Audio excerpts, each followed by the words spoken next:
Olá, tudo bom? Hoje eu vou falar para você qual é a relação entre o cansaço, a falta de energia e os níveis de açúcar do sangue. Você sabia que existe uma correlação muito certinha ali? Eu vou te falar por que isso acontece para quem vive com diabetes, para quem é pré-diabético, para quem nem tem diabetes, e o que você pode fazer para evitar essas oscilações e melhorar seu bem-estar, ter mais energia no dia a dia. Você vai adorar. Fica até o final, você não vai querer perder. Antes de começar, quero te perguntar se você sente essas oscilações de energia ao longo do dia. Tem algum momento que você se sente mais cansado? Às vezes a gente acabou de acordar, né? Tá no começo da manhã e você já tá cansado. Então, no fim do dia, parece que você não aguenta fazer mais nada. Qual é o horário que o cansaço pega mais pra você?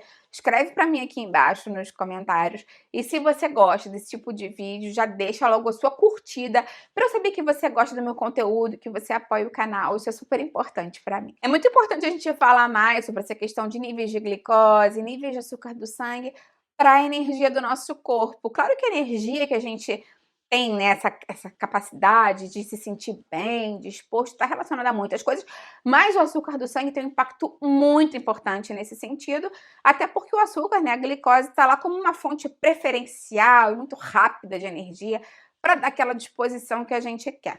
Agora, quando a gente tem esses picos de glicose, isso pode acabar dando um aumento muito rápido de açúcar no sangue. Eu vou falar mais sobre isso para você em populações diferentes. E muitas vezes ele é seguido por uma queda acentuada. Eu vou te explicar mais com relação à insulina. Então, isso pode acabar causando esse cansaço depois de rebote, que a gente chama. Quando essa queda vem, essa queda mais abrupta vem, é aí que a gente tem aquela fadiga mais intensa, aquele cansaço, aquela falta de ânimo. Então, para algumas pessoas, isso pode estar relacionado a esse pico anterior de glicose, né? Esse aumento muito abrupto. Então, eu vou te explicar aqui como isso funciona, inclusive para quem vive com diabetes. E se você vive com diabetes, pré-diabetes, e quer uma ajuda com relação à alimentação para evitar essas flutuações, para se sentir mais disposto no dia a dia, eu tenho um material bem legal que eu preparei aqui com receitas, com cardápios, com muitas dicas importantes. Eu vou deixar o link para esse material aqui embaixo na descrição. E como vocês me pediram, eu também preparei um material para quem vive muito inflamado, com dores e quer melhorar, quer controlar isso também com receitas, com cardápios, com dicas. Esse vídeo também, esse material, né, esse link para esse material também vai ficar aqui embaixo na descrição. E tenho também o link para um outro material que eu preparei para quem quer diminuir a quantidade de carboidratos, quer optar por carboidratos mais inteligentes, quer opções mais saudáveis ao pão, aos doces. Então eu vou deixar um link para esse material também com receitas, cardápios e dicas aqui embaixo na descrição para te ajudar. Quero te explicar um pouquinho mais como funciona esse mecanismo para você entender, porque acho que quando a gente entende, a gente consegue fazer mudanças mais sustentáveis com relação à nossa alimentação.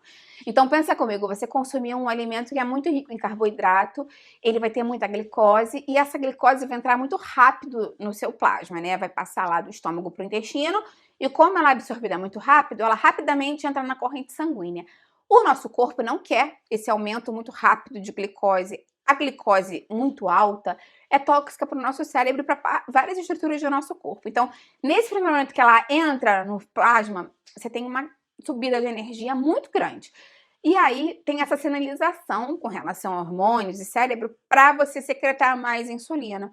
Em uma pessoa saudável, você vai ter uma grande secreção de insulina para contrabalancear isso, para tirar essa glicose que está, né, circulando muito ali no plasma e guardar. Então ela, entra a insulina e guarda na célula de gordura bem rapidamente, porque ela não pode ficar alta assim, a glicose é muito viscosa para o sangue e aumenta a inflamação. Então ela entrou para a célula de gordura, então os níveis de açúcar do sangue baixam muito rapidamente, o que dá essa fadiga, esse cansaço pós-consumo de grandes quantidades de carboidratos simples. Já no caso de resistência à insulina, ou seja, quando a pessoa tem pré-diabetes ou já tem diabetes tipo 2, você precisa de mais insulina para fazer esse papel, porque a insulina está sendo produzida, mas as células do corpo não conseguem enxergar muito bem a insulina. Esse mecanismo da insulina não funciona muito bem. Então, o que o corpo faz? A insulina não está funcionando, produz mais insulina, produz mais insulina.